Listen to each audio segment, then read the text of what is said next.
તો અમરેલીના Bagasara police station ખાતે આવનાર મોહરમ પર્વને અનુસરીને શાંતિ સમિતિની બેઠક યોજાઈ હતી। આ બેઠક 5 અને 6 જુલાઈના રોજ યોજાનાર મોહરમ પર્વના આયોજન અને શાંતિપૂર્ણ ઉજવણી માટે યોજાઈ હતી।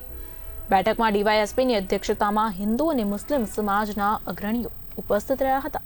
બગસરા શહેરમાં મોહરમના દિવસે યોગ્ય પોલીસ બંદોબસ્ત ગોઠવાશે તેવો ભરોસો અધિકારીઓ દ્વારા આપવામાં આવ્યો। બેઠકમાં બંને સમાજના આગેવાનો અને સામાજિક પ્રતિનિધિઓએ ભાઈચારા અને શાંતિપૂર્ણ રીતે પર્વ ઉજવવાની પ્રતિબદ્ધતા વ્યક્ત કરી હતી। તો મોહરમ પર્વને લાયક શ્રદ્ધા અને શાંતિ સાથે ઉજવવામાં આવે તે માટે તંત્ર અને સમાજની સમન્વયપૂર્વકની પહેલ પ્રશંસનીય ગણાઈ રહી છે।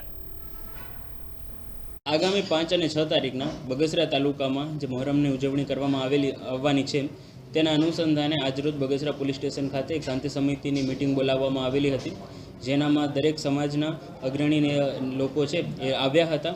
એમના તરફથી જે કાર્યક્રમની રૂપરેખા છે એ સમજાવવામાં આવી હતી। એમને જે જરૂરી પરમિશન લેવાની છે એના માટે એમને જાણ કરવામાં આવી હતી અને એમના દ્વારા એ બધી લેવામાં આવેલી છે। સાથે સાથે એ દિવસે ટ્રાફિકની સુચારુ વ્યવસ્થા થઈ શકે તેના માટેનું પણ બંદોબસ્ત કરવા માટે આવેલું છે।